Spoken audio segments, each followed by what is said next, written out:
krimen. Alamin nga natin ang detalye mula kay RH5, Val Gonzalez. Val. Sister El at Mayor, patuloy ang isinasagawang backtracking ng ginawang Special Investigation Team ng QCPD para tugisin ang 5 pang mga taong sangkot sa pag-murder sa chief ng technical staff ng Kamara.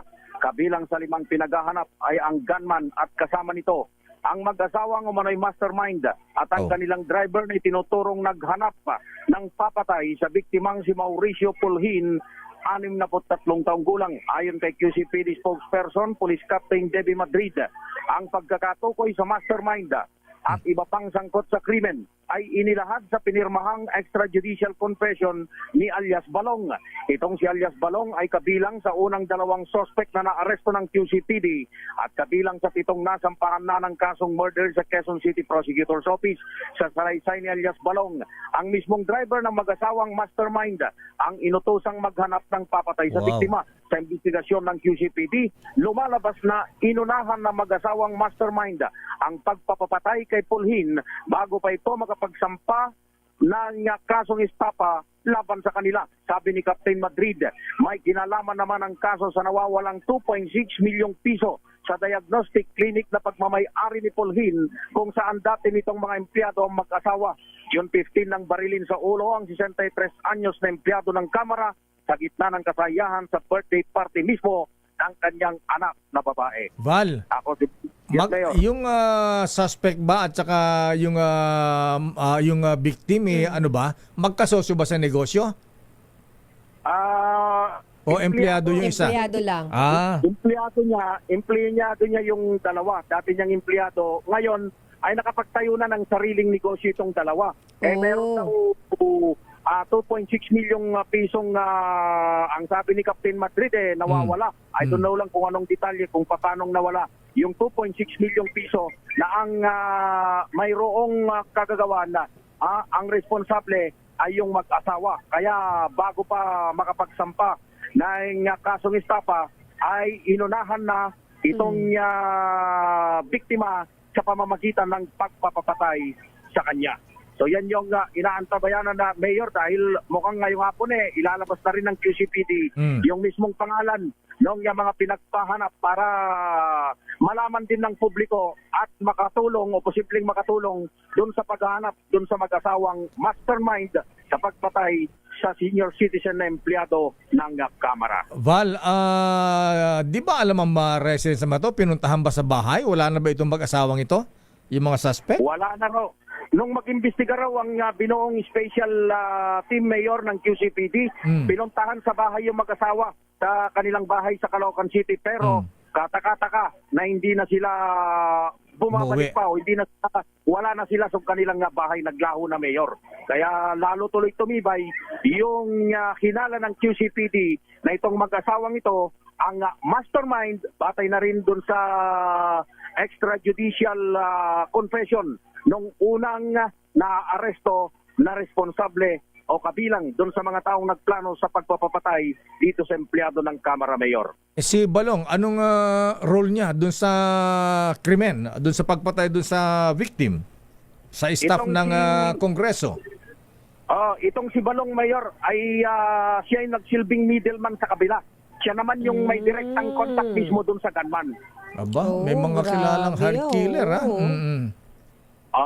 Yun yung dahil yung unang naaresto mayor na dalawa ay yung driver lookout nung isagawa yung krimen at yung isa pa yung aking binabanggit yung middleman na mismong mayroong contact doon sa gunman na pumatay dito sa biktima niya si 63 anyos mayor. Identified na ba yung gunman, Val?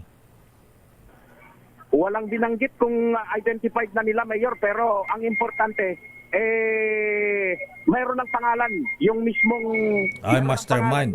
Yung mismong mastermind. At kapag nahuli, yung driver mismo nung mag-asawa, ay mukhang siya yung nakakakilala doon sa gunman mismo. Doon sa gunman mismo. Kaya yun yung mga matitibay na mga ebidensya na hawak ng QCPD. At kumpiyansa itong QCPD Mayor na wala nang ibang anggulo na kanilang tinitingnan kundi itong mag-asawa, yung mastermind at yung dahilan, Mayor, ay yung pagsasampa ng kaso sa kanila dahil nga doon sa 2.6 million pesos. So Val, ulitin ko lang, yung bali ang at large, 5. 5 pa ang at large, yung mag-asawa, tas 3 iba pa. Kasi sabi mo may naaresto na rin. Oo, may 2 nang naaresto. Oh. Ang pinaghanap na lang ngayon ay yung mag-asawa, 2, yung lalaki at babae, yung driver nila. Driver. Pangatlo, yung driver nila. Tapos yung mismong gunman. At yung driver nung gunman. Nung kaya 5 sila. Okay. Mga pinaghahanap. At yun yung mga nabigyan na ng pangalan. Yung tinatanong mo kanina, Mayor, may pangalan na pala, Mayor. May pangalan na. Hawak na ng QCPD. At mukhang ngayong araw, sabi ni Captain Debbie Madrid, ang tagapagsalita ng QCPD, ay mukhang ilalabas na rin nila dahil naniniwala sila na kapag lumabas ang pangalan sa media, itong mastermind at yung iba pa ay posibleng makatutong dun sa paghanap doon sa 5 pang mga suspect. Hingi ka ng picture at labas natin sa DCRH TV. Ayun, Mayor, mukhang madaling gawin ng QCPD yun. Ang sabi ni Police Captain Madrid kanina, pagpapaalam lang daw nila doon sa legal counsel o doon sa abogado mismo na ang QCPD kung maaari nang ilabas, walang malalabag na umiiral na mga batas doon sa privacy law, ay maaari na nilang ilabas ngayong araw yung pagkakakilanlan at maging yung pangalan ng mga suspect. Bali, sana lang. Magkanong kontrata para patayin May itong nabanggit na ba? staff ng Congress?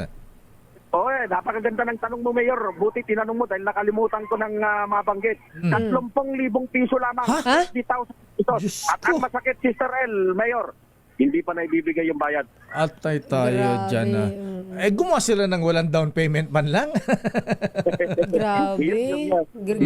Ganun na lang ang pagpatay. Palagay ko nakapagbigay na yan. Kikilos ba yan ng mga walang yan, ha? Hindi. Doon sa press con kasi, Mayor, ni PNP spokesperson, Police Brigadier General Jean Fajardo, nung nakalipas na araw dahil siya yung unang nagpa-press con tungkol dito. Ang kanyang binanggit, Mayor, doon sa 30,000 pesos, wala pa raw na ibibigay na paunang bayad. Uto-uto rin sila, no? Pero hindi tayo naniniwala doon. Imposible ang walang down payment yan, Val. At yan ay batay doon sa extrajudicial confession nung unang naarestong suspect. So, antabayanan natin na, Mayor, yung paghanap dahil napakasakit doon sa pamilya nitong pamilya Pulhin. 63 anyos dahil yung pagpatay sa kanya ay itinaon sa 7 taong kaarawan mismo ng kanyang anak na babae. Val Gonzales, back to you, Sister El at Mayor. Maraming salamat, Val Gonzales.